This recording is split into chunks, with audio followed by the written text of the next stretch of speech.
Ketemu lagi dengan Bang Ox. Jangan lupa like dan subscribe channel ini ya. Nyalakan lonceng notifikasi agar kamu tidak ketinggalan video-video terbaru dari kami. Silahkan menonton. Anak keempat, Lu Jiayu, mulai iri. Setelah berkedi beberapa kali, ia aktifkan mode liciknya lagi saudaraku. Kamu belum pernah naik ke leher paman ketiga kan? Pemandangannya bagus sekali. Mau mencoba? Tidak.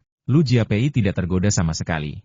Ia menarik napas dalam-dalam dari leher Lian Hua, lalu memejamkan mata karena terlena adiknya pasti ingin bersaing untuk tempat di pelukan bibi ketiganya.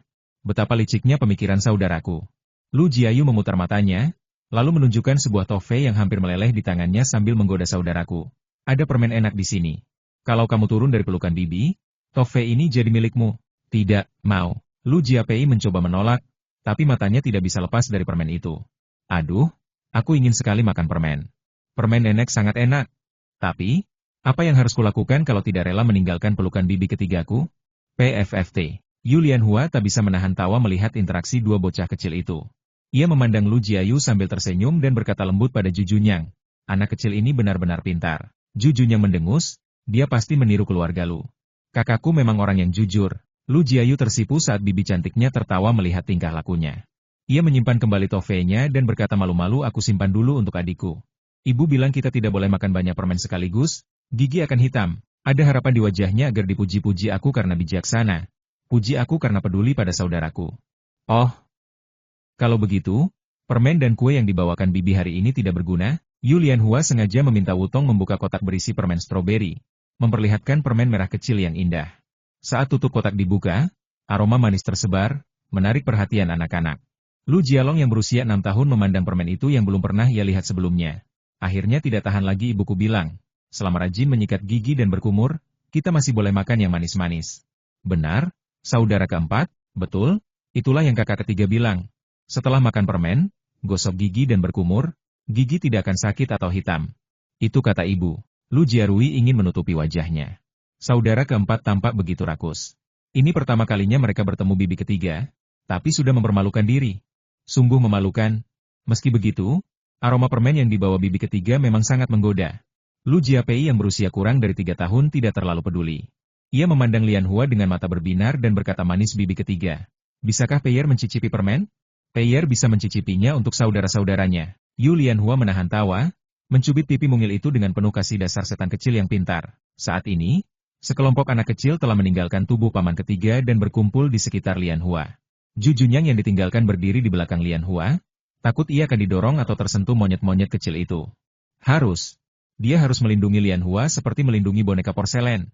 Lu Jiarui menyaksikan adegan itu dengan tenang, seperti melihat hubungan antara ayah dan ibunya. Paman ketiga dan bibi ketiga pasti yang disebut ayah sebagai cinta sejati, bukan? Bukankah itu kebahagiaan besar bisa menemukan cinta sejati dalam hidup? Sayang, apakah Pangeran Su berniat memindahkan istana Pangeran Jing ke keluarga Yu? Selain sebagian harta milik Pangeran Su sendiri dan beberapa barang langka yang dikumpulkan, hampir separuh gudang istana Pangeran Jing juga ikut dipindahkan. Begitu pula sebagian dari mahar Putri Jing. Berat hadiah pertunangan benar-benar tidak main-main. Raja Su ini benar-benar berusaha menunjukkan wajah baik kepada calon istrinya. Namun, ketika mereka melihat daftar mas kawin Lianhua, mereka tidak tahu harus berkata apa. Ketika putri satu-satunya Pangeran Jing menikah, ia diberi mas kawin senilai $128, membuat para wanita di ibu kota iri setengah mati. Mahar Putri Jinan bahkan lebih besar diperkirakan mencapai 128 ton. Ini pasti akan menciptakan rekor baru dalam jumlah mas kawin. Mari kita lihat kualitas mas kawin orang lain. Tidak ada yang bisa dibandingkan dengan hal ini, bahkan orang biasa pun tak akan mampu bersaing. Diperkirakan selama ratusan tahun mendatang, sulit untuk menemukan mas kawin yang melebihi ini. Hal yang paling menarik adalah ketika kedua belah pihak menyepakati hadiah pertunangan sebelum proses perekrutan dimulai. Proses ini terutama melibatkan orang tua kedua belah pihak yang memberikan laporan, sementara Mak Comblang bertindak sebagai penengah. Alasannya adalah bahwa Mak Comblang yang disewa oleh kedua keluarga sangat terkenal. Untungnya, Kaisar tertinggi memperhatikan bakat istimewa Lianhua dan sering melakukan perjalanan ke sana. Lagi pula, siapa yang berani memintanya untuk menjadi Mak Comblang? Kaisar itu sendiri sangat sibuk, jadi menunjukkan wajahnya saja sudah merupakan kemurahan hati besar. Sementara itu, Yuan Xinian hampir kehabisan tenaga karena bolak-balik antara istana Pangeran Jing dan keluarga Yu tanpa henti, sampai kakinya nyaris kurus kering. Secara umum, dalam pembicaraan mengenai hadiah pertunangan, pihak wanita cenderung ingin mendapatkan lebih banyak, sedangkan pihak pria ingin memberikan lebih sedikit, sehingga sering terjadi debat panjang. Tetapi dalam kasus kedua keluarga ini, Semuanya berjalan lancar. Setelah rancangan surat dari Istana Pangeran Jing dikirimkan, Istana Yu melihat bahwa daftar hadiah terlalu banyak dan mulai membahas mana yang dapat dikurangi. Bagaimanapun, Istana Pangeran Jing masih memiliki anak kedua yang belum menikah. Kedua putra mereka harus diberi perlakuan adil. Jika semua hadiah besar ini diberikan, diperkirakan kekayaan keluarga Istana Pangeran Jing akan habis. Namun, dari pihak Istana Pangeran Jing, setelah Mak Comblang datang menyampaikan harapan keluarga Yu, bukannya mengurangi jumlah hadiah, mereka malah menambah beberapa item lagi. Putri Jing berkata bahwa sebagian besar hadiah pertunangan berasal dari simpanannya untuk putra bungsunya sendiri, dan dia dengan senang hati memberikannya, jadi tentu saja tidak ada alasan bagi orang lain untuk protes. Adapun putra kedua, ia telah menetap di daerah perbatasan. Sudah bertahun-tahun berlalu dan ia belum pernah kembali kecuali sesekali mengirim kabar bahwa dirinya aman. Sulit untuk melihat seekor babi betina pun di barisan tentara perbatasan, apalagi seorang wanita. Ibu tirinya khawatir tentang pernikahan putra keduanya tetapi tidak bisa berbuat apa-apa. Putri Jing telah menyimpan hadiah pertunangan untuk putranya sejak lama. Jika ia menyimpannya beberapa tahun lagi, ia yakin tidak akan kehilangan apa-apa. Putri Jing awalnya mengira bahwa di antara ketiga putranya, putra bungsunya akan menghadapi kesulitan terbesar dalam menikah. Bagaimanapun, pada masa-masa awalnya, putra bungsunya berada dalam situasi yang sulit. Ia benar-benar tidak bisa membayangkan bahwa setelah menikah dengannya, tragedi seperti pembunuhan istri akan terjadi. Tetapi ternyata Tuhan tidak sepenuhnya kejam pada putra bungsunya. Bahkan, ia bertemu dengan orang yang tepat lebih awal. Seseorang yang biasanya dingin dan keras seperti batu akhirnya menyadari bahwa ia tahu cara mencari istri sejak dini. Lagi pula, begitu orang lain mencapai usia putra bungsunya, mereka juga tidak sabar ingin menikah. Putra kedua yang tampaknya paling bebas dari kekhawatiran justru menjadi anak yang kulit kepalanya paling sulit dicukur. Sayang sekali. Aku ingin tahu apakah saudaranya bersedia mengambil cuti dan pulang saat menikah. Saat ini dinasti Ming semakin kuat, negaranya makmur dan rakyatnya sejahtera, serta tidak banyak peperangan di daerah perbatasan. Apa gunanya tetap tinggal di markas tentara? Mengapa ia tidak segera kembali, bertemu beberapa wanita cantik dari ibu kota, dan segera menikah? Anak ini benar-benar tidak tahu bagaimana memahami perasaan orang tuanya. Tertekan, Putri Jing menambahkan beberapa set perhiasan berharga dari Trouseau-nya ke dalam daftar hadiah pertunangan. Seolah-olah sedang marah-marah, dan sempat mempertimbangkan apakah akan menambahkan beberapa toko yang lebih menguntungkan. Bahkan Ju Junyang sendiri merasa bahwa ibu mertuanya tampaknya lupa bahwa ia masih memiliki seorang putra. Ritme ini akan menguras kekayaan keluarga. Selir, sudah ada lebih dari selusin toko dalam daftar hadiah pertunangan. Tidak perlu ditambah lagi. Kamu harus menyisakan mahar untuk saudara laki-lakiku yang kedua, kan? Jika tidak, dia akan mengira kamu lebih memihak pada putra bungsuku. Ju Junyang merasa tidak enak. Semakin banyak hadiah ditambahkan, semakin ia merasa bahwa semua ini terlalu berlebihan. Hadiah pertunangan seperti ini sudah cukup untuk menikahi seorang putri. Ini hanya deskripsi. Bagaimana dia bisa menikahi seorang putri? Bukankah itu pernikahan sedarah? Masih tertinggal satu generasi. Mendengar ini, Putri Jing meletakkan pena dan tinta di tangannya, menghela napas, dan berkata, sifat kakakmu yang kedua memang aneh. Pantas saja dia merasa bahwa ibu dan selirnya memihak. Sejak kecil, dia selalu berperilaku baik dan tidak pernah menyebabkan masalah. Kakak tertuamu nanti akan menjadi tulang punggung istana, jadi ayahmu secara alami akan membawanya dalam pemerintahan. Aku akan mengajarimu secara pribadi. Situasimu istimewa, jadi ibu mertuamu tentu saja lebih memperhatikanmu. Aku tidak menyangka bahwa orang yang tampaknya paling patuh justru menyimpan begitu banyak dendam dan ketidakpuasan di hatinya. Dia tidak pernah kembali mengunjungi kerabatnya sekalipun selama 7 atau 8 tahun. Dan masih saja dia mengeluh. Ketika Ju Junyang memimpin pasukannya ke barat laut, saudara keduanya telah dipindahkan ke wilayah perbatasan barat daya. Dari informasi yang diterima dari Jenderal Zhao, diketahui bahwa saudara keduanya berprestasi baik di ketentaraan dan telah dipromosikan dari prajurit biasa menjadi komandan pangkat 4, semua berkat prestasi militernya yang solid. Baru-baru ini, ketika guru kelas kembali ke pengadilan, ia mendengar kabar bahwa saudara keduanya telah mencapai pencapaian besar dalam membasmi bandit di barat daya. Diperkirakan promosi besar akan menyusul tahun ini. Sebenarnya, Ju Junsi tidak pulang ke Beijing selama bertahun-tahun karena awalnya pangkat militernya rendah dan tidak ada waktu istirahat. Belakangan, ia sibuk mengumpulkan prestasi militer dan tidak sempat pulang. Ia sama sekali tidak berniat membenci keluarganya. Ju Junyang mencoba menghiburnya. Aku telah menulis surat kepada saudara keduaku tentang pernikahanku. Baru-baru ini aku menerima balasan darinya, mengatakan bahwa bagaimana mungkin seorang kakak tidak hadir dalam pernikahan adiknya? Selir, Anda akan segera melihat putra kedua yang Anda rindukan. Benarkah? Kapan kamu menerimanya? Nak, kenapa baru sekarang kamu memberitahu ibu dan selirmu bahwa kakakmu menulis surat? Mendengar ini, Putri Jing langsung meminta putra bungsunya mengambil surat itu dan membacanya berulang kali sebelum menyimpannya dengan puas. Alih-alih mengembalikan surat itu kepada putra bungsunya, ia malah menyimpannya di dalam kotak perhiasan di mejanya. Di dalamnya tersimpan perhiasan yang paling ia sayangi, termasuk kepala giok hijau dan wajah kekaisaran yang diberikan oleh menantu perempuannya yang lebih muda. Melihat ini, hati Ju Junyang melunak. Sebagai seorang ibu, betapapun banyaknya keluh kesahnya, ia tidak akan pernah kehilangan rasa rindu pada anak-anaknya. Ia ingat sebelum bertemu gadis kecil itu, ibu mertuanya sedang sakit dan ia selalu khawatir padanya. Ia merasa tubuh ibu mertuanya terbebani oleh kondisi aslinya. Sejenak, ia maju dan memeluk bahu ibunya, lalu berkata dengan penuh emosi, "Ibu, kamu adalah ibu terbaik di dunia." Putri Jing terkejut dengan kedekatan tiba-tiba ini. Sejak putra bungsunya jatuh ke air dan diselamatkan saat berusia 5 tahun, ia tidak pernah lagi mau melakukan kontak fisik dengan siapapun.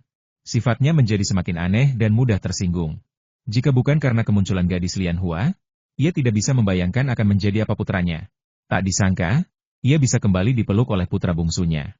Hal ini mengingatkannya pada putranya yang dulu suka berada dalam pelukannya saat masih kecil. Tubuh kecilnya yang montok, lembut, dan harum dengan susu. Matanya berkaca-kaca mendengar kata-kata sentimental putra bungsunya. Di saat yang sama, ia merasa sangat bahagia di dalam hati. Untunglah Tuhan mendengar doanya dan mengirimkan gadis rumput kecil itu kepada putranya. Putra bungsunya semakin berkembang ke arah pria hangat. Meskipun ia masih mempertahankan sikap dingin dan menjaga jarak di luar, ia semakin bersedia mengekspresikan perasaannya kepada orang-orang yang ia sayangi. Itu semua berkat Lian Hua. Gadis itu benar-benar mengubah hidupnya. Pada saat yang sama, Putri Jing merasa sedikit sedih di hati putra yang akhirnya dibesarkannya meninggalkan sarangnya dan berlari ke pelukan wanita lain. Sayangnya, anak laki-laki tersebut tidak bisa membantu ibunya ketika dewasa, dan ia melupakan ibunya setelah menikahi menantu perempuannya. Untungnya, ia memiliki menantu perempuan kecil yang dapat diandalkan, dan ia menganggapnya sebagai penggantinya dalam segala hal baik yang ia miliki. Pangeran Jing masuk setelah menyelesaikan tugas resminya. Ia melihat anak nakal itu benar-benar memeluk istrinya dan berkata dengan nada sedih, "Apa yang kamu lakukan? Berapa umurmu? Masih saja genit dengan ibumu? Lepaskan istriku, aku ingin membawanya ke keluarga Yu untuk menjemput menantu perempuanmu. Bagaimana caramu bicara dengan anak itu?" Putri Jing mencubitnya dengan marah namun geli, lalu mengeluarkan surat dari putra keduanya untuk dibaca. Putra kedua diperkirakan akan kembali awal bulan depan. Aku tidak tahu berapa lama ia bisa tinggal kali ini, dan kapan lagi ia bisa kembali nanti. Gadis-gadis kecil yang kusayangi, atur agar ia bertemu dengan putrimu kali ini. Tidak peduli apa, kalian harus segera menyelesaikan pernikahan. Lihatlah semua putra baik yang telah kubesarkan. Berapa umur putra keduamu? Hampir 30 tahun? Bisakah kamu menemukan calon istri yang cocok di Jingsong? Ju Junyang melihat ibu mertuanya menjadi cerewet dan terus mengomel di depan ayahnya. Ia memandang ayahnya dengan penuh simpati, lalu mencari alasan untuk pergi Ayah, ibu mertua, kakak ipar saya akan hamil awal bulan depan. Saya harus pergi melihat apakah bisa membantu. Melihat putra bungsunya pergi dengan tergesa-gesa, Putri Jing menghela napas dan berkata, "Mereka bilang anak perempuan itu ramah, tapi melahirkan anak laki-laki tidak jauh lebih baik."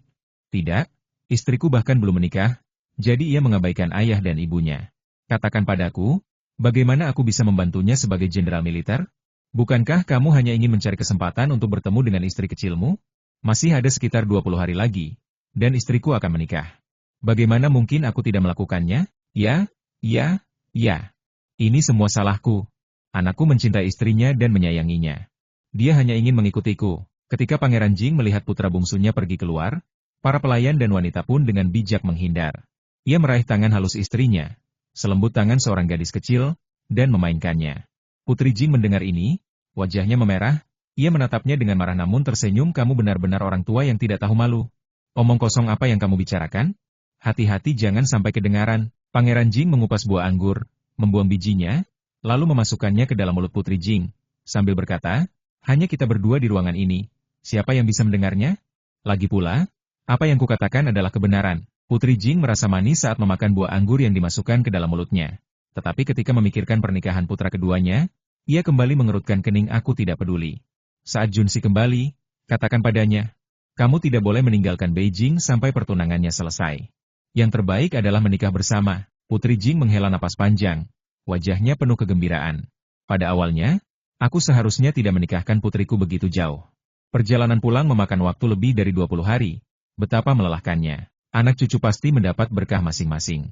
Kamu hanya suka terlalu khawatir," sahut Pangeran Jing sambil tertawa kecil. Oke, kalau saatnya tiba, Aku akan antarkan anak itu ke kencan buta. Sayangnya, punya terlalu banyak anak itu dosa. Ia lalu melanjutkan, ngomong-ngomong, putri kita akan kembali kali ini dan bisa tinggal di ibu kota selama sekitar 1 bulan. Bagaimana? Apakah kamu senang? Adik kedua Jujunya, menikahi Lu Nianhua, cucu tertua dari Lu Changfeng yang tersohor. Lu Changfeng dikenal sebagai sosok yang menyaingi Zhu Geliang, dengan kemampuan luar biasa dalam sastra, strategi militer, dan akal budi. Ia menjadi salah satu fondasi berdirinya dinasti Ming, menjadi kepala staf yang setia membantu sang kaisar tertinggi. Setelah pensiun, Lu Changfeng memilih hidup tenang di pedesaan. Keluarga Lu tetap disegani, karena keturunannya juga tak kalah hebat pandai sastra, lihai ilmu silat, dan disebut sebagai para pahlawan di wilayah Guangdong dan Guangxi. Namun, Lu Changfeng sangat bijaksana. Ia menetapkan aturan keluarga bahwa selama 3 generasi, tidak boleh ada anggota keluarga yang menjabat posisi resmi. Dengan demikian, keluarga Lu sepenuhnya mundur dari panggung politik. Di kampung halamannya, ia mendirikan sekolah swasta yang awalnya hanya untuk mengajar anak-anak keluarga Lu. Seiring waktu, reputasinya menyebar, dan sekolah tersebut berkembang pesat hingga menjadi institusi bergengsi yang setara dengan Universitas Rongsuan. Dulunya, ketika masih muda, Kaisar pernah bercanda dengan Lu Changfeng bahwa kedua keluarga mereka akan bersatu melalui pernikahan. Sayangnya, generasi kedua dari kedua keluarga semuanya laki-laki, sehingga janji itu sempat dilupakan. Namun, takdir berkata lain. Suatu hari, Lu Nianhua, cucu tertua Lu Changfeng, dijerat oleh sekelompok preman di Beijing. Saat itulah Jujunya, adik kedua Jujunyang, muncul. Melihat ketidakadilan, ia langsung turun tangan, menyelamatkan Lu Nianhua. Pahlawan bertemu kecantikan, dan pertemanan mulai terjalin. Lu Nianhua memang bukan sembarang pemuda. Penampilannya menggabungkan kelebihan 3 generasi keluarganya. Wajahnya yang lembut sering membuat orang salah sangka, mengira ia seorang gadis. Bahkan saat itu, di usia 11 tahun, meski memakai pakaian pria, ia tampak seperti wanita muda yang menyamar halus, cantik, dan belum berpengalaman di dunia persilatan. Jujunya sendiri saat itu berusia 12 tahun. Tingginya sudah mencapai 1,65 meter, tubuhnya tegap, dan telah terlatih dalam ilmu silat. Setelah menyelamatkannya, ia mengira Lu Nianhua adalah seorang gadis kecil yang kabur dari rumah. Ia memberi nasihat panjang lebar, seperti seorang kakak perempuan kepada adiknya. Dia harus lebih hati-hati. Jangan pergi sendirian ke tempat sepi. Anak perempuan harus bisa menjaga diri, ujarnya dengan serius. Karena mengetahui asal Lu Nianhua, Jujunya bahkan rela mengantarkannya pulang. Di sana, ia bertemu dengan ibu Lu Nianhua dan meminta agar anaknya tidak disalahkan. Biarkan dia sering-sering keluar, agar tidak nekat lagi bertemu orang jahat. Ibunya, yang mendengar cerita tersebut, menahan tawa hingga perut sakit. Ia pura-pura serius, lalu mengucapkan terima kasih karena telah menyelamatkan calon menantunya. Setelah Jujunya pamit, ibu Lu Nianhua menceritakan kejadian itu sebagai bahan tertawaan di meja makan malam keluarga. Lu Nianhua sendiri diam saja. Sejak kecil, ia sering disangka perempuan, dan sudah terbiasa. Meskipun begitu, perkataan Jujunya tentang kakak perempuan itu ternyata meninggalkan kesan tersendiri di hatinya. Kakeknya, yang mendengar cerita tersebut, tiba-tiba teringat pada janji lama dengan kaisar tertinggi. Ia lalu bercanda, mungkin ini saatnya kita penuhi janji itu. Meskipun Lu Nianhua lebih muda setahun dari Jujunya, pikiran dan sikapnya jauh lebih dewasa. Bocah 11 tahun itu mulai merasakan rasa sayang yang samar-samar. Bayangan sosok Jujunya yang berpakaian merah, penuh energi, dan ceria, diam-diam tertanam dalam hatinya. Beberapa waktu kemudian, Jujunya kerap mengundang adik perempuan ini ke berbagai acara pacuan kuda, jalan-jalan, sampai berburu di pegunungan. Sifatnya memang mirip Hiwaning, sedikit sombong dan keras kepala. Selama 3 tahun, ia sama sekali tidak menyadari bahwa adik perempuan yang dikaguminya itu sebenarnya laki-laki. Hingga suatu hari, Lu Nianhua tiba-tiba tumbuh pesat. Dalam waktu setahun, tingginya naik dari 1,6 meter menjadi nyaris 1,8 meter. Janggut halus mulai tumbuh, jakunnya terlihat, dan suaranya mulai berubah. Jujunya tercengang. Betapa kagetnya ia mengetahui bahwa adik perempuan yang selama ini ia temani, ternyata seorang pria. Gadis yang selama 4 tahun ia rawat dengan penuh kasih, tiba-tiba berubah menjadi pria tampan yang bau. Marah, ia mengabaikan Lu Nianhua selama setengah tahun. Namun, Lu Nianhua tak tinggal diam. Hatinya telah lama tertambat pada Jujunya. Biarpun pendiam dan lembut, ia memiliki tekad baja. Tak mudah baginya melepaskan apa yang telah ia buru selama bertahun-tahun. Sementara itu, Jujunya mulai sering bolak-balik ke rumah Pangeran Jing. Usianya kini 16 tahun, dan jika Putri Jing tidak memiliki masalah kesehatan, hubungan pernikahan mungkin sudah direncanakan sejak lama. Putri Jing, yang ingin menjaga putrinya di sisinya selama beberapa tahun lagi, mulai mempertimbangkan masalah perjodohan. Putra sulung Pangeran Jing telah menikah, dan putri tunggalnya kini juga berusia 16 tahun. Jika terlalu lama ditunda, semua jodoh terbaik bisa direbut orang lain. Namun, karakter putrinya unik. Ia ceroboh dan kurang pandai bergaul, tapi tetap memiliki sahabat baik. Yang sering muncul di mulutnya adalah Lu Nianhua, gadis kecil dari keluarga Lu yang katanya sangat cantik, pintar, dan cakap. Putri Jing belum pernah bertemu langsung dengan gadis kecil itu, namun penasaran ingin melihat sendiri. Namun akhir-akhir ini, putrinya jarang keluar rumah dan tidak pernah menyebut nama Lu Nianhua lagi. Ada apa gerangan? Saat tengah memikirkan cara bertanya pada putrinya, seorang pelayan datang mengabarkan, Lu Nianhua ingin bertemu Anda. Jujunya yang sedang bermain catur dengan ibu dan selirnya langsung berubah wajahnya. Ia cepat-cepat pamit pergi. Putri Jing, yang sejak lama ingin bertemu dengan gadis kecil yang cantik dan pintar, menyangka putrinya sedang marah. Ia mencoba menenangkan jika dia datang berdamai, tak ada dendam yang tak dapat diselesaikan. Kalian tetap bisa menjadi teman baik. Belum sempat putrinya menjawab, Putri Jing memerintahkan pelayan untuk mengundang Lu Nianhua ke halaman dalam. Jujunya panik, tak tahu harus menjelaskan apa. Bagaimana mungkin ia memberitahu ibu dan selirnya bahwa adik perempuan yang selama ini mereka sukai ternyata seorang pria? Namun, Lu Nianhua tidak mundur. Ketika mendengar undangan Putri Jing, meskipun sempat gugup, ia segera tenang. Kini identitasnya telah terbongkar. Saatnya menghadapi keluarga Ju secara terbuka.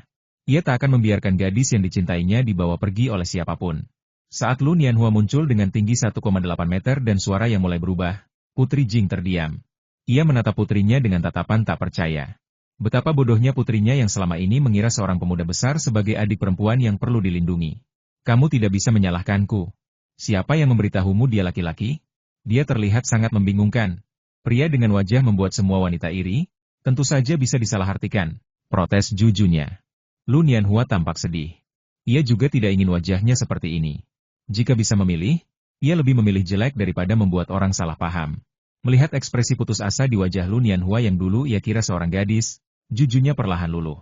Dengan segala drama yang dimainkan Lu Nianhua, akhirnya ia memaafkannya.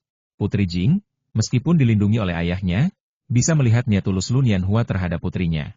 Ia tak mengatakan apa-apa, hanya menyaksikan dengan senang hati bagaimana hati putrinya perlahan digoda oleh pemuda itu. Pangeran Jing sendiri juga sudah mengetahui latar belakang Lu Nianhua. Ia berasal dari keluarga baik, karakternya mapan, dan tradisi keluarganya terjaga. Satu-satunya hal yang agak ganjil adalah usianya yang 1 tahun lebih muda dari jujunya. Namun, dalam masyarakat, itu bukan masalah besar. Putri Jing pun akhirnya lega, tak perlu lagi memikirkan urusan perjodohan putrinya. Akhirnya, segalanya berjalan sesuai rencana. Di bawah rayuan Lu Nianhua yang licik, jujunya yang polos pun jatuh. Saat Lu Nianhua berusia 18 tahun dan jujunya 19, mereka menikah. Pada hari pernikahan, rombongan pengantin dari keluarga Ju membawa mahar merah sepanjang 10 mil, membuat seluruh ibu kota iri dan terpesona. Jujunya dan Lu Nianhua, setelah menikah, menjalani kehidupan yang harmonis. Yang satu lembut dan penuh kasih sayang, yang lain ceria dan murah hati. Lu Nianhua sangat menyayangi istrinya yang telah lama ia idamkan, sementara jujunya juga merasa bahagia dengan kehidupan pernikahannya.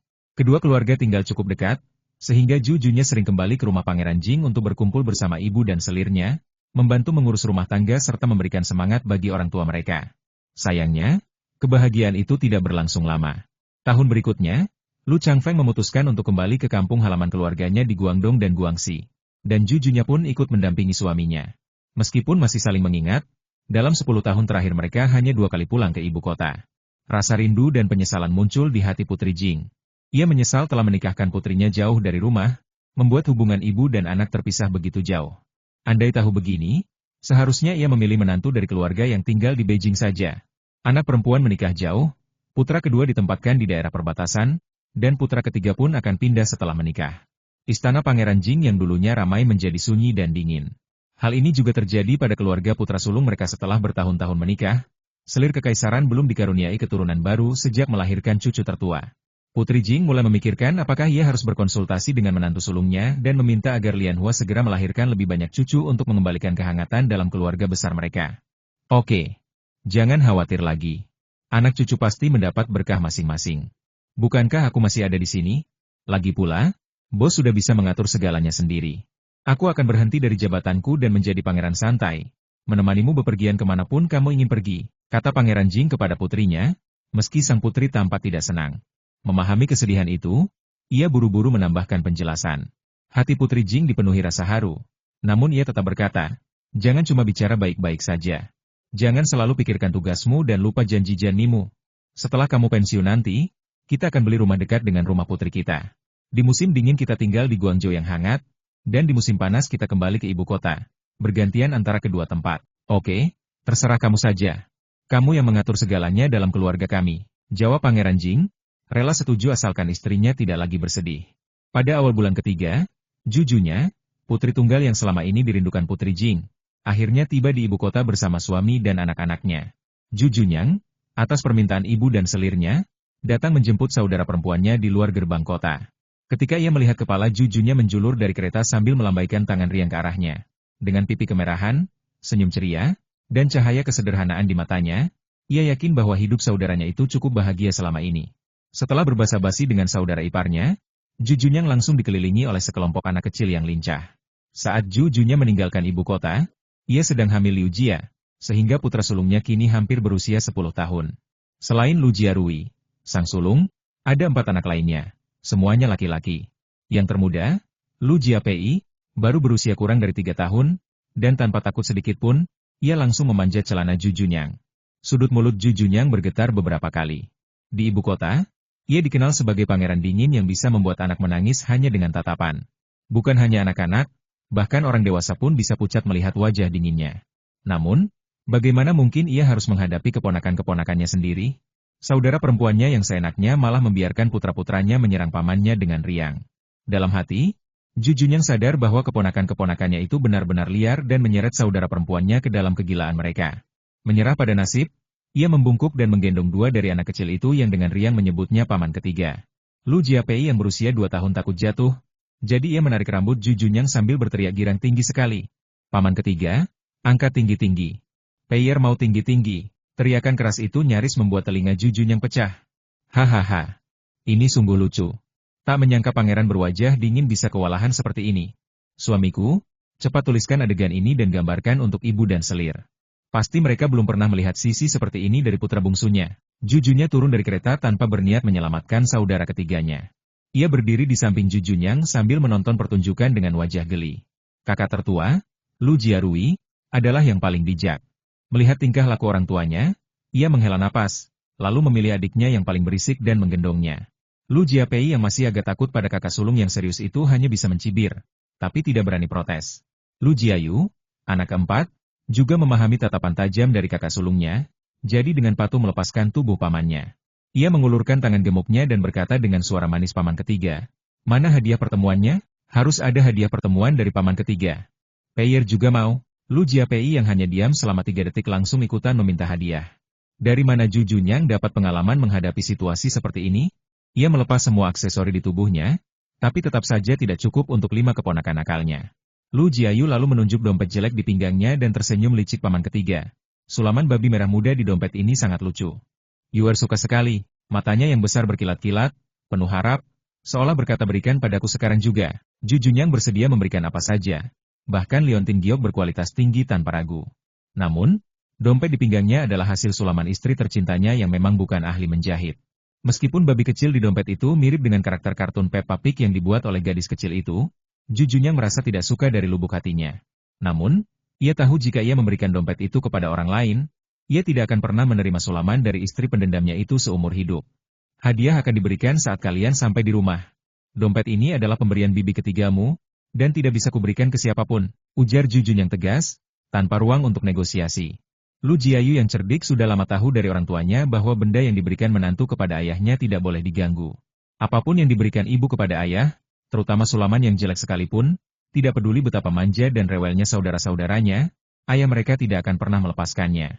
Anak keempat keluarga Lu itu lalu tersenyum manis dan berkata paman ketiga, bisakah kamu minta bibi ketigamu menyulam dompet yang sama untukku kalau kamu pulang nanti? Tanpa ragu, Jujunyang menjawab bibi ketigamu sibuk dan tidak punya waktu menjadi penjahit wanita. Lihat seluruh pakaiannya, ini adalah sulaman bibi ketigamu. Dia bahkan tidak sempat menyulam untukku, apalagi untukmu. Kalau mau, biar ibumu saja yang sulam untukmu. Wajah Jujunya langsung berubah. Harus diketahui bahwa kemampuan menyulamnya setara dengan Yu Lianhua. Jika ia menyulam dompet, bisa-bisa ia sakit jantung. Selama ini, Pakaian dalam dan dompet suaminya disulam dengan susah payah karena ia memang sengaja ingin merepotkan dirinya sendiri. Jika ia menyulam dompet untuk anak keempat, anak-anak lain pasti akan meminta hal yang sama. 2 bulan ke depan, ia harus terkurung di rumah dengan jarum dan benang setiap hari. Pikiran itu menakutkan. Ia segera mengganti topik pembicaraan. Ini sudah sore. Cepat masuk ke kereta, jangan buat kakek dan nenek menunggu. Lalu seperti menggiring bebek, ia mengarahkan sekelompok anak kecil masuk ke dalam kereta. Sementara ia naik bersama suaminya. Bagaimanapun, bos ada di dalam mobil, dan 4 bocah nakal itu tidak bisa menemukan telapak tangan mereka. Jadi ibu mertua sendirian yang harus menangani mereka. Benar-benar menyebalkan. Jujunyang yang baru saja direcoki oleh sekelompok anak kecil, masing-masing 1 besar dan 4 kecil, saat kembali ke ibu kota masih merasa trauma. Ia memandang Lian Hua yang sedang cemberut sambil dipaksa Nyonya Liu untuk menyulam jilbab, lalu tiba-tiba berkata, aku berjanji, di masa depan kita hanya akan punya 2 anak, dan keduanya harus perempuan diam dan penurut. Laki-laki terlalu berisik. Yu Lian Hua mengangkat kepala dan menatapnya heran. Lalu kembali menyulam jilbab merah sambil berkata pelan, kenapa tiba-tiba kamu bicara seperti ini? Ada stimulasi apa yang kamu alami? Adikku kembali, membawa 5 bajingan kecil bersamanya. Mereka sangat berisik, bisa membuat langit robek. Taman belakang istana Pangeran Jing baru setengah hari mereka mainkan, rasanya seperti topan telah melanda. Aku bahkan tidak tahu berapa banyak bunga dan tanaman langka yang selamat. Jujunyang masih pusing memikirkan kelima keponakannya. Ia sangat mengagumi adik dan iparnya yang bisa tetap waras menghadapi sekelompok monyet sepanjang hari. Adikmu sudah kembali? Apakah kamu ingin aku berkunjung? Lian Hua telah sering mendengar tentang kakak perempuan sulung Jujunyang dari Putri Jing dan calon ibu mertuanya. Ia tahu bahwa kakak itu orangnya lugas, ceplas-ceplos, dan belak-belakan. Mudah-mudahan tidak sulit diajak akrab kan? Siapapun tahu, dalam pandangan seorang ibu, anaknya selalu yang terbaik. Jujunyang mengambil jilbab merah setengah jadi dari tangan Lian Hua dan menyingkirkannya. Ia memegang tangan kecil Lian Hua dan memainkannya sambil berkata, tentu saja kamu harus pergi. Adikku juga ingin bertemu denganmu. Keluarga kami tidak peduli dengan formalitas karena tidak mengenalimu sebelum menikah. Adikku dan keluarganya baru saja datang hari ini, dan besok mereka sudah disiapkan untuk ditemui. Ibu mertua berkata bahwa mereka akan menjaga mereka. Jadi kamu juga harus datang. Tapi kamu harus siap secara mental. Kelima anak saudara perempuanku ya, sulit untuk dijelaskan. Yu Lian Hua tersenyum kecil dalam hati.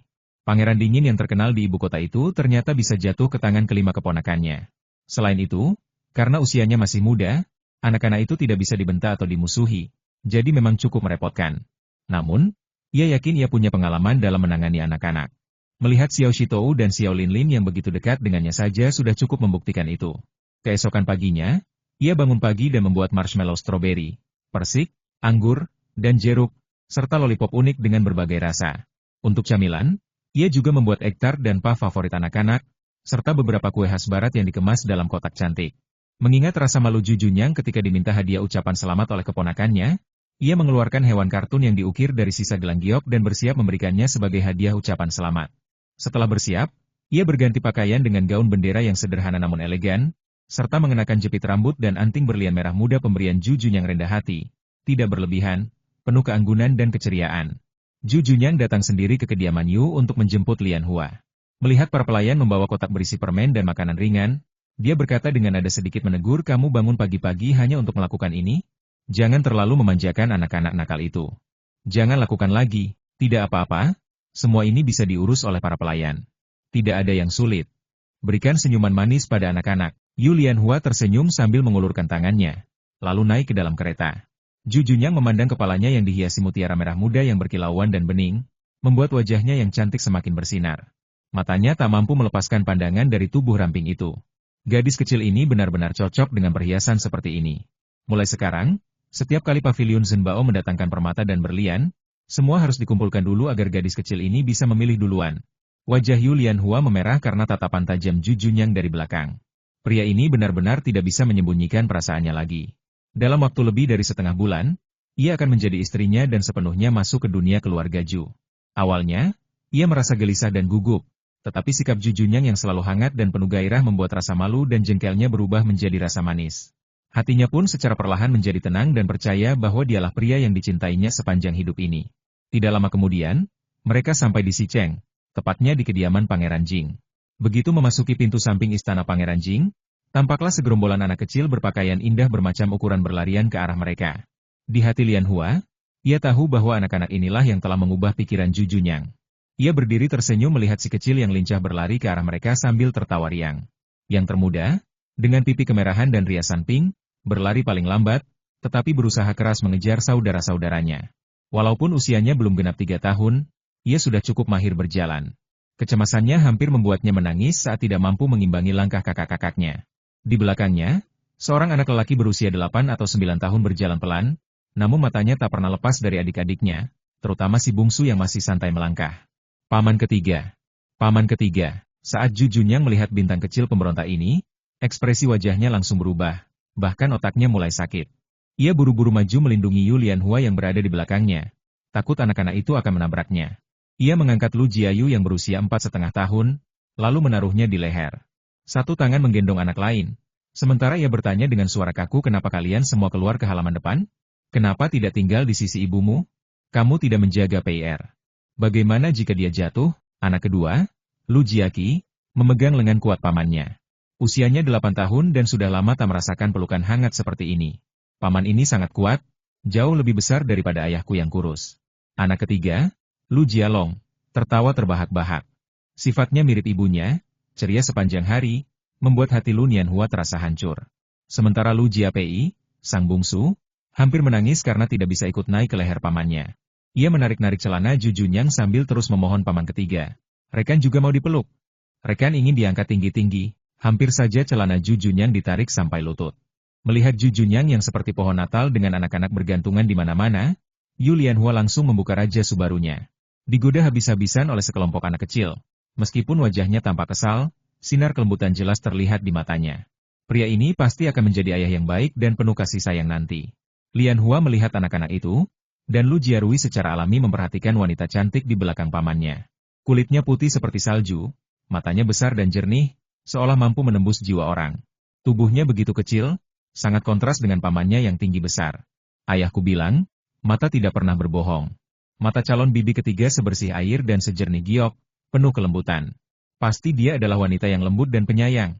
Ju Junyang harus tahu bahwa jika keponakannya yang paling bijaksana ini berpikir bahwa dia tidak pantas untuk wanita kecilnya, ia pasti akan muntah darah. Sia-sia saja ia memuji anak laki-laki itu. Yu Lianhua melihat Ju Junyang yang awalnya rapi dan gagah saat keluar rumah, kini penampilannya rusak seperti terong busuk, terutama celananya yang nyaris ditarik sampai ke lutut. Ia buru-buru melangkah maju untuk menyelamatkannya. Ia menghampiri dan menggendong Lu Jiapei yang terus memohon agar dipeluk pamannya. Lu Jiapei, yang tidak berhasil mendapatkan posisi di pelukan pamannya, hampir menangis ketika tiba-tiba tubuhnya terangkat. Ia berada dalam pelukan hangat dan harum yang lembut, seperti kembali ke masa kecil di pelukan ibunya. Ju Junyang khawatir anak gemuk itu tidak bisa dikendalikan oleh Lianhua, maka ia langsung menoleh dengan cemas. Namun, saat melihat pemandangan itu, hampir saja ia muntah darah. Anak laki-laki nakal itu kini bersandar tenang di pelukan Lianhua, berperilaku begitu manis sehingga seolah-olah tadi hanyalah hayalan. Yang lebih menyebalkan lagi, anak itu justru mencium pipi Lianhua dengan suara bias. Ibu bilang, paman ketiga pergi menjemput bibi ketiga. Apakah kamu bibi ketiga? Suara kecil Lu Jiapei terdengar manis dan polos. Keluarga Lu memang memiliki keturunan yang tampan dan cantik, semua seperti boneka porselen. Tatapan penuh rasa ingin tahu dan wajah polosnya membuat hati Yu Lianhua luluh. Ketiga anak yang bergantungan di tubuh Ju Junyang langsung mengalihkan perhatian mereka. Lu Jiayu yang berada di lehernya memandang gadis asing itu dengan penuh rasa ingin tahu. Ia mengedipkan matanya yang besar dan membetulkan ucapan adiknya, bukan. Kamu harus menunggu sampai mereka menikah baru bisa disebut bibi ketiga. Sekarang kamu hanya bisa memanggilnya bibi biasa. Halo bibi, saya Lu Jiayu, anak keempat di keluarga. Bibi, UR menyukaimu. PR juga menyukai bibi ketiga. Lu Jiapei bersikeras menyebut gelar itu. Ia bersandar manja di bahunya bibi ketiga berbau harum, manis dan nyaman. Kakak sulung, Lu Jiarui, tidak percaya dengan perilaku adiknya yang biasanya liar. Orang yang paling merepotkan di keluarga bukanlah dua kakaknya yang berusia 7 atau 8 tahun, melainkan dua adik bungsunya. Semakin muda, semakin sulit diatur. Ia belum pernah melihat sisi patuh adiknya sebelumnya. Bahkan saat masih menyusu di pelukan ibu, ia tidak pernah diam. Kini ia seperti kucing yang tenang, meringkuk manja di pelukan bibinya. Jika ia tidak menyaksikannya sendiri, pasti ia mengira adiknya diganti orang. Anak keempat, Lu Jiayu, mulai iri. Setelah berkedi beberapa kali, ia aktifkan mode liciknya lagi. Saudaraku, kamu belum pernah naik ke leher paman ketiga kan? Pemandangannya bagus sekali. Mau mencoba? Tidak, Lu Jiapei tidak tergoda sama sekali. Ia menarik napas dalam-dalam dari leher Lianhua, lalu memejamkan mata karena terlena adiknya pasti ingin bersaing untuk tempat di pelukan bibi ketiganya. Betapa liciknya pemikiran saudaraku. Lu Jiayu memutar matanya, lalu menunjukkan sebuah toffee yang hampir meleleh di tangannya sambil menggoda saudaraku. Ada permen enak di sini. Kalau kamu turun dari pelukan bibi, toffee ini jadi milikmu. Tidak, mau. Lu Jiapei mencoba menolak, tapi matanya tidak bisa lepas dari permen itu. Aduh, aku ingin sekali makan permen. Permen nenek sangat enak. Tapi, apa yang harus kulakukan kalau tidak rela meninggalkan pelukan bibi ketigaku? PFFT. Yulian Hua tak bisa menahan tawa melihat interaksi dua bocah kecil itu. Ia memandang Lu Jiayu sambil tersenyum dan berkata lembut pada Jujunyang. Anak kecil ini benar-benar pintar. Jujunyang mendengus, dia pasti meniru keluarga Lu. Kakakku memang orang yang jujur. Lu Jiayu tersipu saat bibi cantiknya tertawa melihat tingkah lakunya. Ia menyimpan kembali toffee-nya dan berkata malu-malu, aku simpan dulu untuk adikku. Ibu bilang kita tidak boleh makan banyak permen sekaligus, gigi akan hitam. Ada harapan di wajahnya agar dipuji-puji aku karena bijaksana. Puji aku karena peduli pada saudaraku. Oh, kalau begitu, permen dan kue yang dibawakan bibi hari ini tidak berguna. Yulian Hua sengaja meminta Wutong membuka kotak berisi permen stroberi, memperlihatkan permen merah kecil yang indah.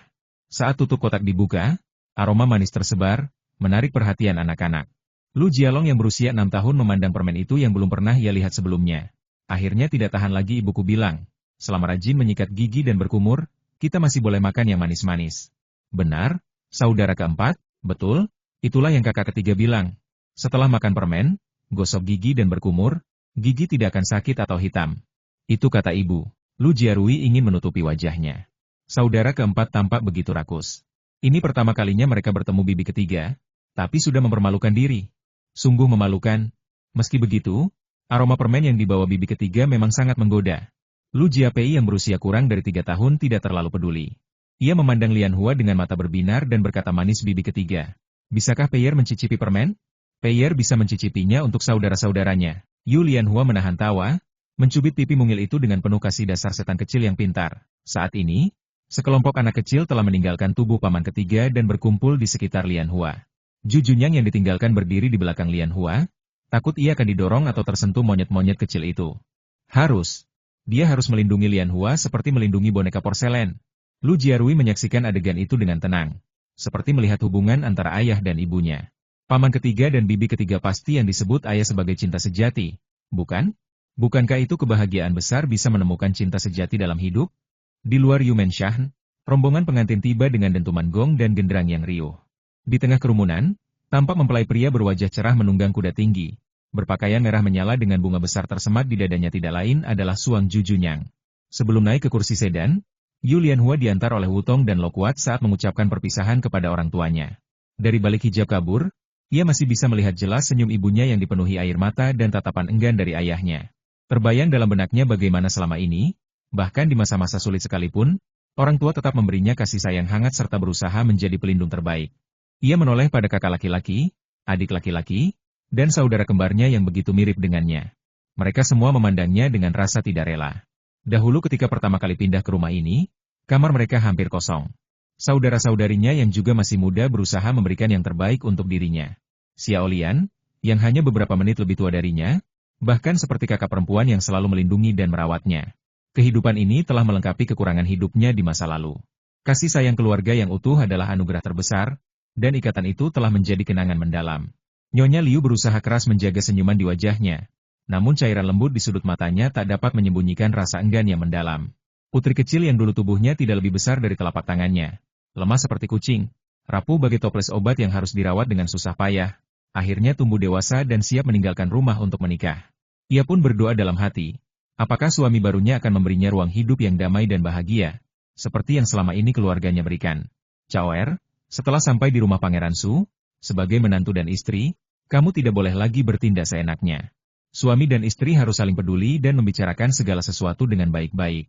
Yang terpenting, jalani hidupmu dengan baik, jangan selalu khawatir berlebihan. Meskipun ribuan kata ingin ia ucapkan, hanya nasihat itulah yang tersisa. Yu Hai merasakan pedih di hati. Putri keduanya adalah orang yang paling dekat dengannya sejak kecil dan sering menggodanya. Setiap kali pulang dari berburu, ia selalu dimanja dan dimohon untuk memberinya hadiah. Ketika semakin besar, putrinya mulai mengubah hasil buruannya menjadi koin tembaga, lalu secara perlahan mengumpulkan kekayaan hingga mencapai kemajuan yang bahkan membuatnya kagum. Ia sadar bahwa dirinya adalah seorang ayah yang kurang sempurna. Jika tidak, bagaimana mungkin putri bungsunya harus memikul beban keluarga sejak usia muda? Selama bertahun-tahun, ia berusaha meringankan beban putrinya, membantunya menafkahi keluarga, dan memikul tanggung jawab rumah tangga. Namun kini, saat usahanya mulai membuahkan hasil, putri kesayangannya akan pergi meninggalkannya untuk menjadi istri orang lain. Jalani hidupmu dengan baik. Kakakmu dan aku ada di rumah. Jika kamu diganggu di luar, jangan ragu untuk pulang. Ayah akan selalu membela dan membantumu. Meskipun ucapan sang ayah sederhana, ia penuh makna kasih sayang yang mendalam. Yu Hang juga berkata dengan suara agak serak adik perempuan, kami mungkin tidak banyak memiliki harta, tapi kami punya banyak stok makanan laut. Jika kamu ingin makan apapun, cukup minta seseorang untuk mengirimkannya, dan kakakmu akan membawakannya untukmu. Wutong dan Lokuat, kalian harus tetap setia. Jagalah nona mudamu dengan baik. Kedua pelayan itu langsung menyetujui perintah tersebut. Mata Xiao Shitou memerah.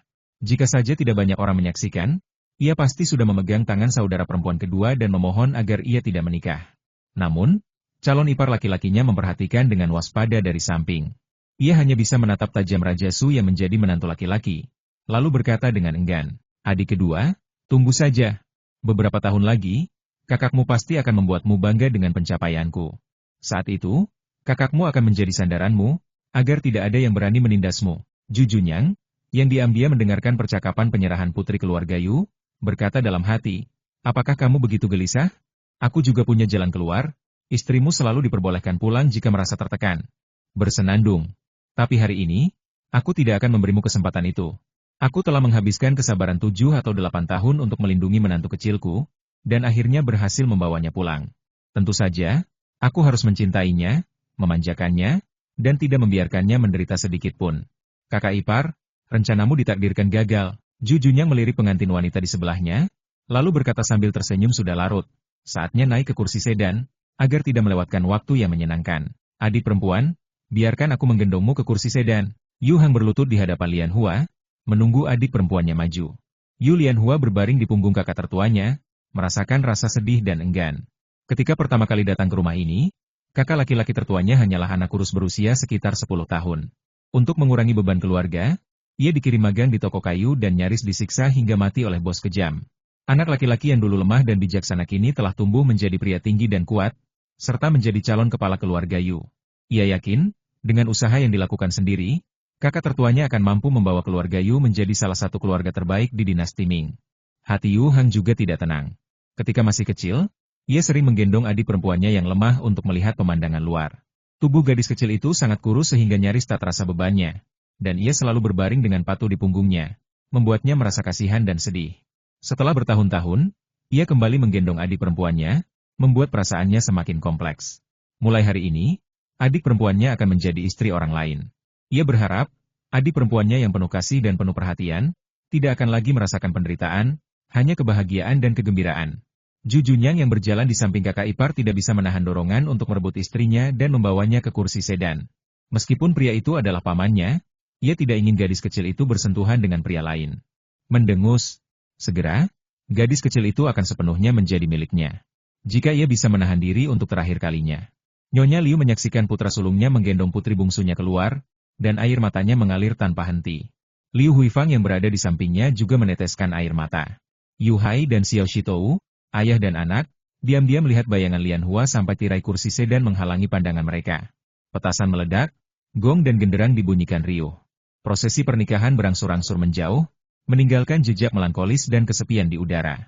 Namun, istana Pangeran Su dipenuhi kemeriahan, dengan banyak tamu penting datang memberi selamat. Hampir semua petinggi dan pejabat tinggi istana datang. Sejumlah pejabat kelas 4 bawah juga hadir dengan mengirimkan hadiah, menunjukkan kehadiran mereka di hadapan Raja Su sebelum pergi dengan bijaksana. Jika tidak, istana Pangeran Su yang besar mungkin tidak mampu menampung begitu banyak orang. Keluarga kerajaan pun hadir lengkap. Sebagai kakek mempelai pria, kaisar tertinggi menyiapkan meja utama dan menyambut para tamu dengan hangat. Pangeran Jing yang pernah dikalahkan oleh ayahnya sendiri juga sibuk menghibur rekan-rekannya. Raja Duan dan Raja Sa turut direkrut untuk membantu menjamu para tamu. Kakak tertua Ju Junyang bahkan tidak sempat minum seteguk air karena kesibukan melayani tamu. Ada terlalu banyak tamu, termasuk banyak orang sezamannya. Kakak keduanya akhirnya rela meninggalkan perbatasan, baru tiba di ibu kota kemarin karena keterbatasan waktu. Hari ini, dia tidak dibiarkan menganggur. Dia mengajak sepupu Jujunyang dan mengikuti prosesi penyambutan pengantin wanita. Termasuk di antaranya adalah Pangeran Kuo, yang tubuhnya telah dirawat oleh Lian Hua. Setelah menembak tirai dan menendang pintu, Jujunyang memasuki kursi sedan. Di tengah sorak-sorai dan ejekan sepupu serta saudara militernya, ia melakukan hal yang telah lama ia impikan, menjemput pengantin kecilnya, melangkahi api unggun, dan melangkah ke aula utama di atas karpet merah. Waktu upacara telah tiba, saat hendak memuja langit dan bumi, tiba-tiba terdengar suara yang mulia telah tiba yang membuat suasana riuh menjadi sunyi. Para pejabat saling pandang, menemukan keterkejutan dan iri di mata lawan. Pangeran Su dan Putri Jinan benar-benar diberkati oleh surga, hingga Kaisar datang sendiri menghadiri pernikahan mereka. Ju Junfan tidak datang sendiri, tetapi membawa istri dan putranya. Keluarga tiga orang ini mengenakan pakaian biasa.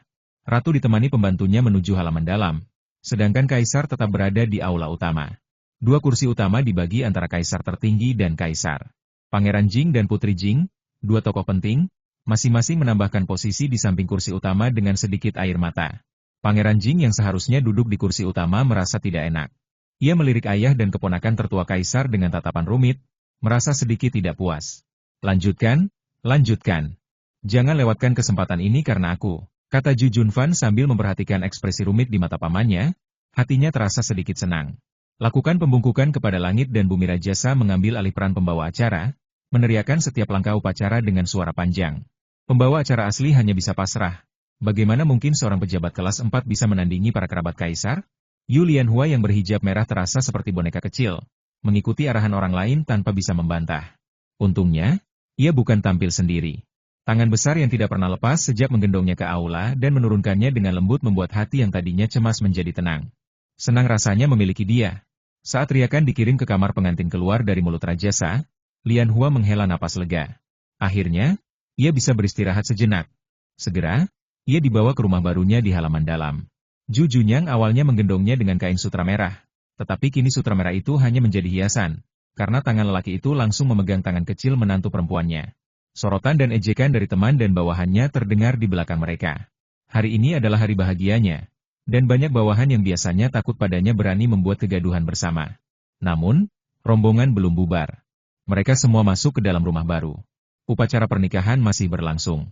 Ju Junyang mengambil sebuah timbangan kecil dari emas merah, dan dengan ucapan memuaskan dari Xiniang, ia mengangkat hijab merah yang dihiasi sulaman buruk di kepala Lianhua, memperlihatkan wajah kecilnya yang kemerahan. Memang, keterampilan menyulam Lianhua tidak banyak berkembang selama bertahun-tahun. Sinar matahari di daerah selatan terik dan panjang. Ju Junyang pernah menulis surat kepada ibu dan selirnya mengeluhkan kulitnya yang gelap. Ibu mertuanya lalu memberinya satu set alat perawatan kulit pemutih serta tabir surya. Setelah dipakai selama setengah tahun, hasilnya sungguh mencolok. Bukan hanya warna kulitnya yang lebih putih, tekstur kulitnya pun menjadi lebih lembut. Para wanita dalam lingkaran pertemanannya mulai bertanya kepadanya bagaimana cara merawat kulit. Tong, ting, ting, ting. Istirahat dulu bosku. Lanjut ke video berikutnya dan jangan lupa like dan subscribe channel ini ya. Nyalakan lonceng notifikasi agar kamu tidak ketinggalan video-video terbaru dari kami, Tong, Ting.